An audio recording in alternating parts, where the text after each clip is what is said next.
your show. For sure. What was that like? What tools did you gain? I know it's a tremendous amount that you got from Robert Smith. So the first thing is this. So usually, I mean, you guys record content. So most people, you record content middle of the day, afternoon, sometimes at night. He's the first person ever that we recorded at 7 o'clock in the morning. Right. Yep. On Friday. He was there at 6:45 in a 3-piece suit. Ready to go. So that just lets you know the mindset right there, right? Like just completely different mindset of somebody that's worth $7 billion. You would think like you might be sleeping in. You know, it's Friday. Like, you know what I'm saying? Like, and then we spoken to him. He was like, yo, I gotta go fly here today. I gotta do this. I gotta do this by 12 o'clock. Like he had his whole schedule laid out. So the attention to detail, extremely important. Being on time. My coach used to tell me this all the time. If you're on time, you late. That's what I learned from sports. And he personified that because it was at 7 a.m. He was there at 6:45.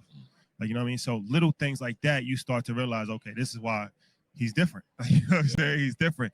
But for him, it was being around him, the way that he's able to articulate things is crazy. Like he's like a real genius because he's actually an engineer. He's an engineer background before he got into finance.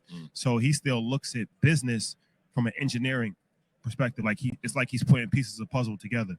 So, you know, being around him, we learned a lot. And being around a lot of those guys, one thing that's extremely important is just adding value.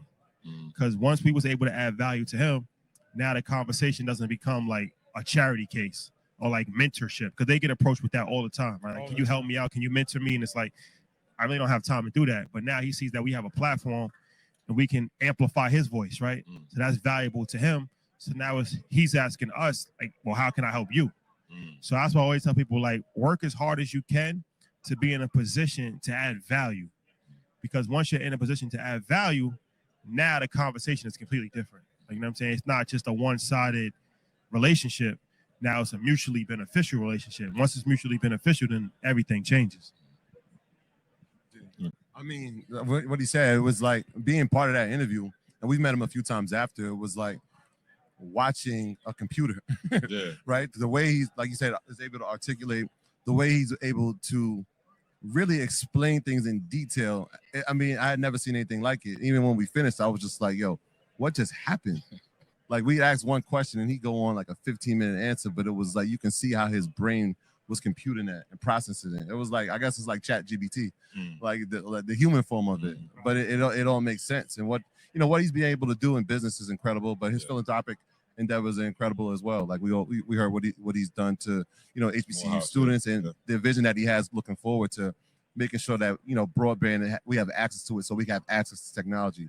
So it's an incredible thing, man. And we've been very fortunate to not only meet him, but a few other billionaires. And so it's the same. They all have similar characteristics, man. They have a level of dedication and sacrifice that nobody can really understand.